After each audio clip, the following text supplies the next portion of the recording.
You never think your life will turn into one of those stories you see on Reddit threads about betrayal? I certainly didn't. But the night everything changed, I realized how little I actually knew about the woman I married. It started with a whisper, a drunken confession from a friend who didn't even realize what they had just done. And that whisper destroyed everything. It was a Saturday night, and the lights from the bar glowed dimly against the rain-streaked windows. We were at a friend's 35th birthday party, crammed into a private room filled with laughter, music, and the smell of cheap beer. The kind of night where you tell yourself you're here to relax but end up paying too much attention to people's conversations. Sarah sat across the room, laughing at something one of her friends said, her smile lighting up the table like she didn't have a care in the world. Her long brown hair flowed over her shoulders, and she looked stunning, as always. I admired her for a moment, remembering why I had fallen for her. Back then, I thought she was the perfect woman, someone who would stick by my side no matter what.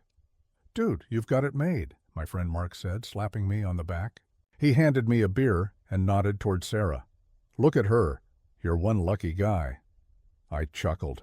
I know. But it was then that it happened. Just a few feet away, an old college friend of Sarah's, Emma, I think her name was leaning against the bar, visibly drunk and talking to someone. I hadn't paid much attention until I heard her slur Sarah's name.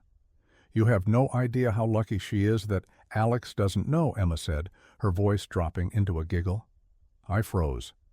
Doesn't know what? My ears tuned in, but before I could catch the rest of what she said, the crowd shifted, and Emma was whisked away by another group of people.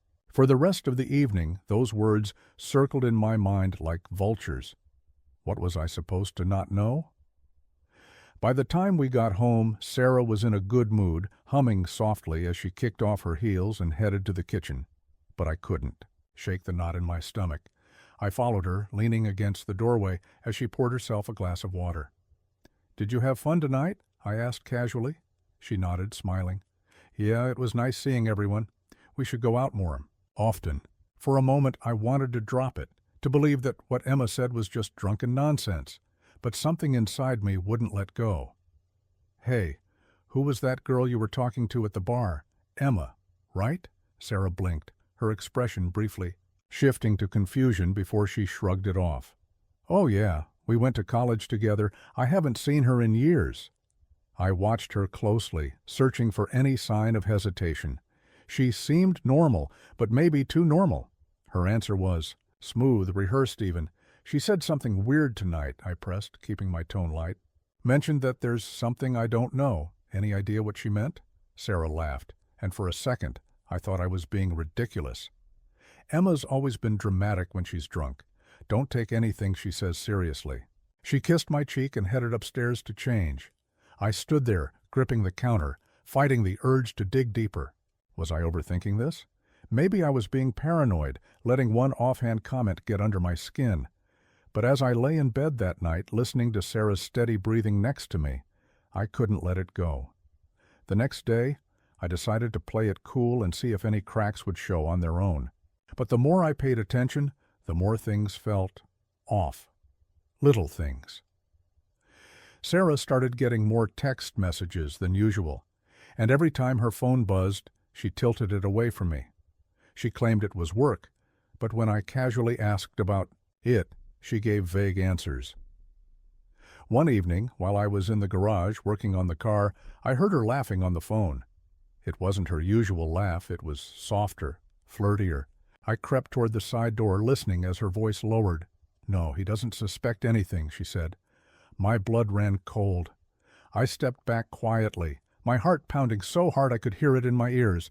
What the hell was going on? For days, I wrestled with myself, trying to rationalize what I'd heard.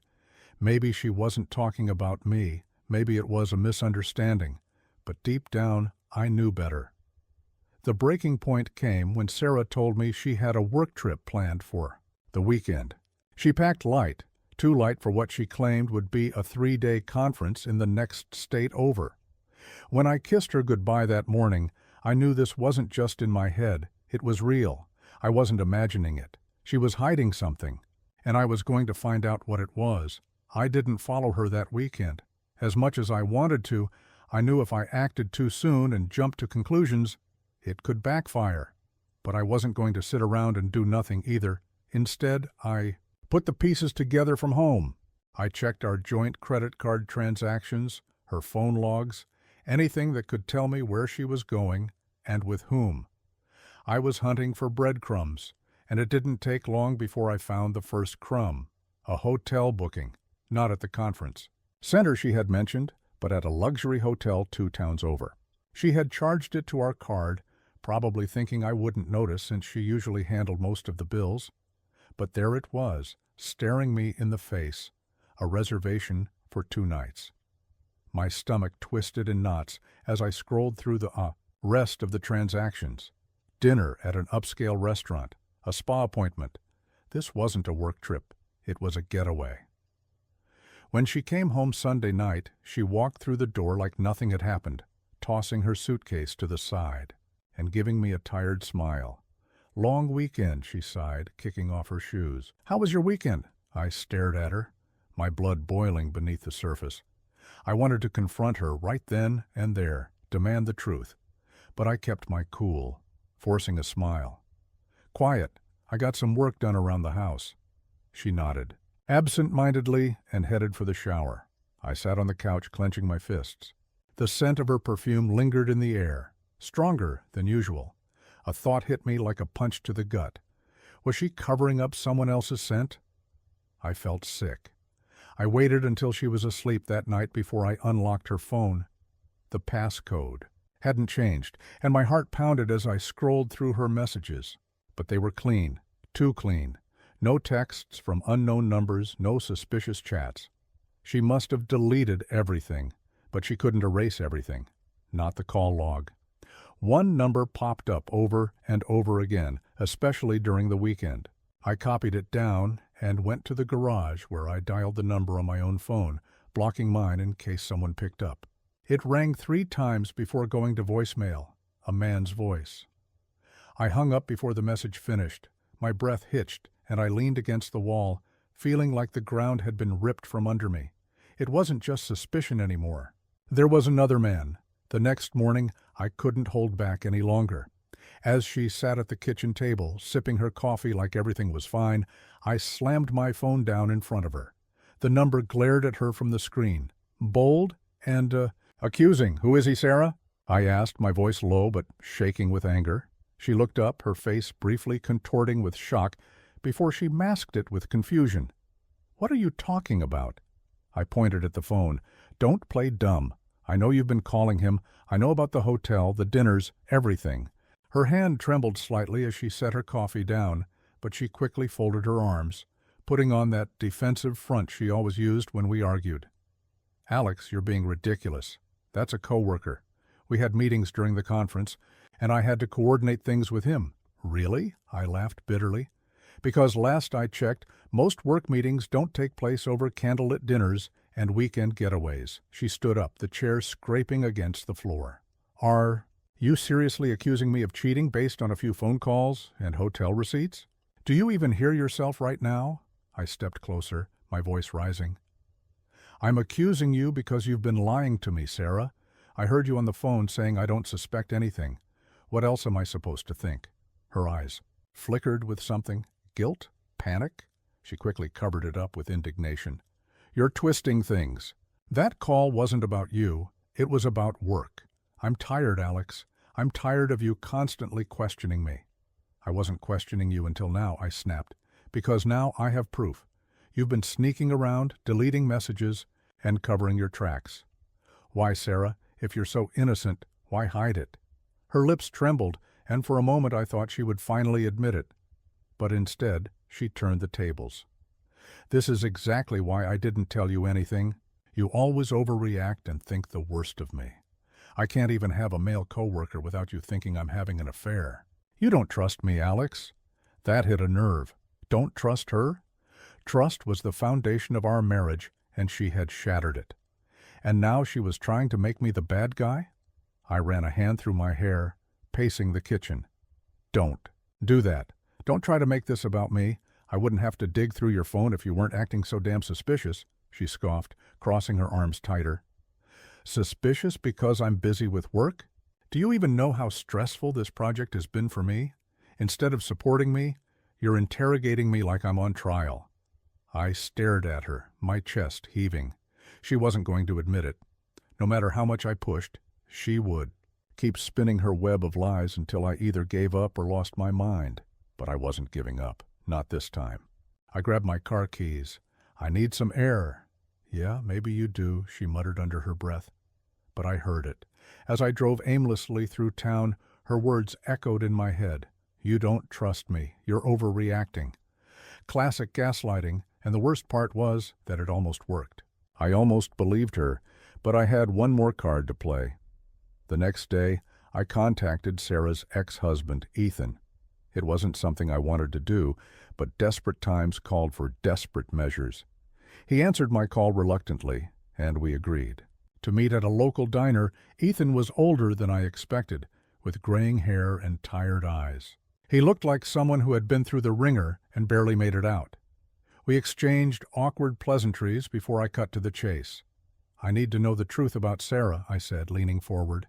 Did she cheat on you? His jaw tightened, and he took a long sip of his coffee before answering.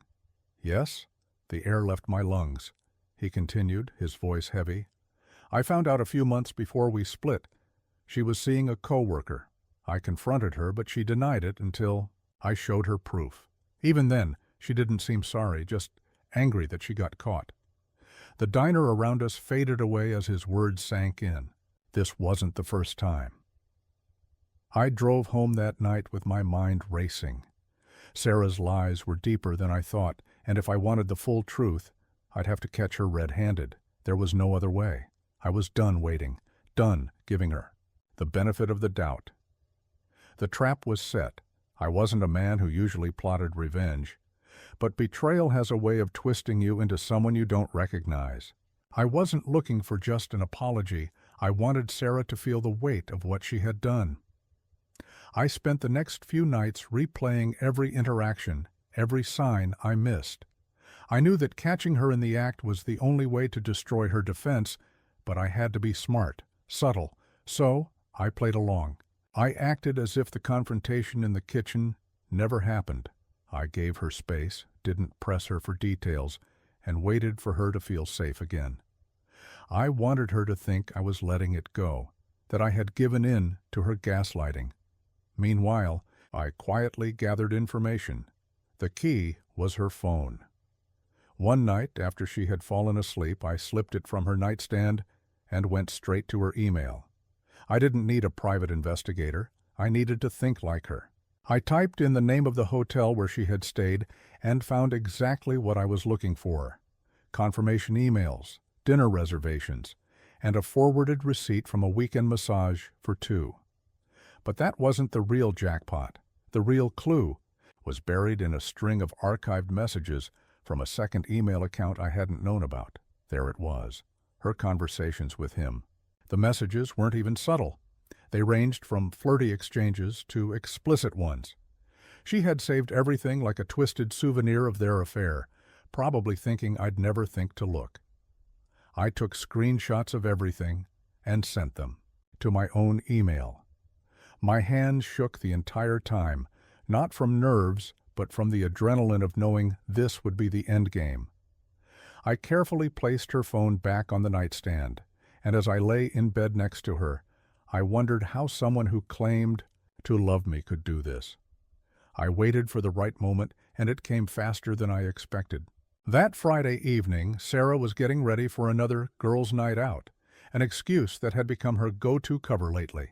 She looked stunning in a little black dress, her hair cascading down her back in perfect waves.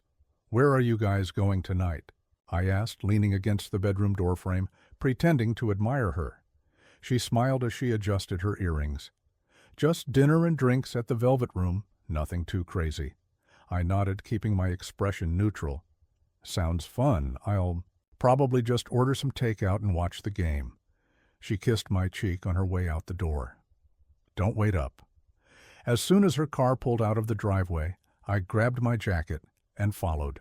I had checked her messages earlier that day and knew she wasn't going to the Velvet Room. She was meeting him at a small Italian restaurant on the other side of town.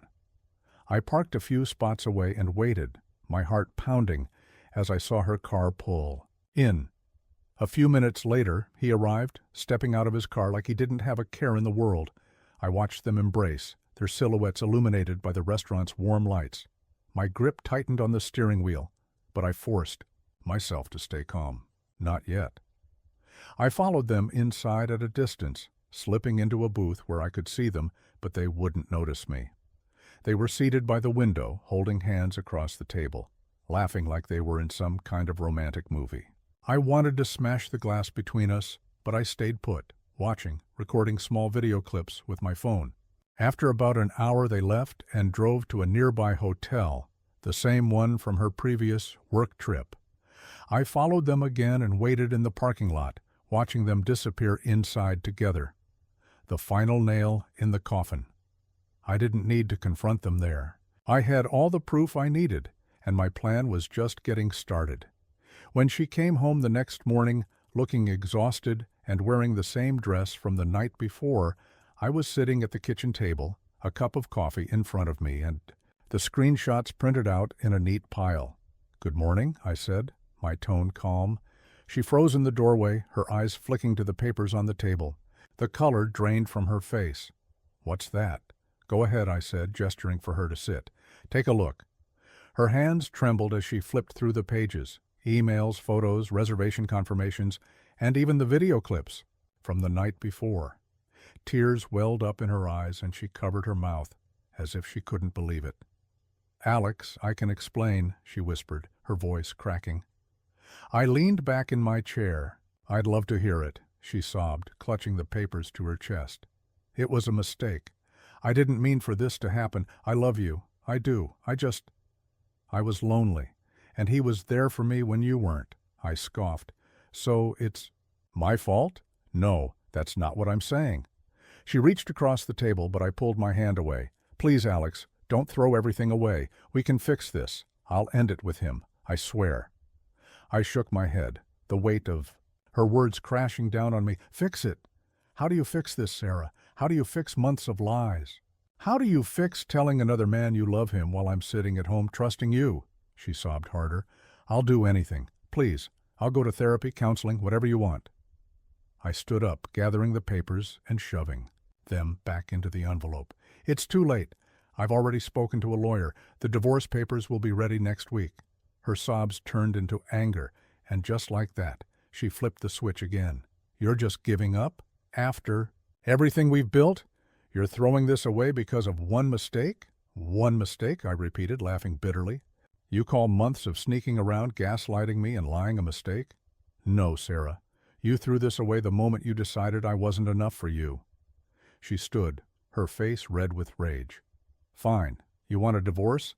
I'll make sure it's the most expensive one you've ever seen. You won't walk away with anything." I stared her down. "We'll see about that." Before I left the house that day, I sent copies of the photos and emails to her parents and a few of our closest friends. I didn't include any explanations, just the evidence. I wanted them to see who she really was. The fallout was immediate. Her family called me, devastated. Our mutual friend stopped speaking to her. Even the guy she was seeing ghosted her. Once he realized the mess she was in, the divorce was brutal, but thanks to the prenup, she walked away with far less than she expected. She tried to play the victim, spreading rumors that I had cheated on her or emotionally neglected her, but no one believed her. The truth had already spread too far. The day the divorce was finalized, I felt an odd mix of relief and emptiness. I had won, but it didn't feel like a victory. I had spent so much time and energy chasing the truth and seeking revenge that when it was finally over, I didn't know what to do with myself. But with time, the anger faded. The pain dulled. And eventually I realized that losing Sarah wasn't the worst thing to happen to me. It was a second chance to build a life without lies. What do you think? Was my revenge justified, or did I go too far? Would you have exposed her the same way or taken a different path? Let me know in the comments. I'd love to hear what you would have done.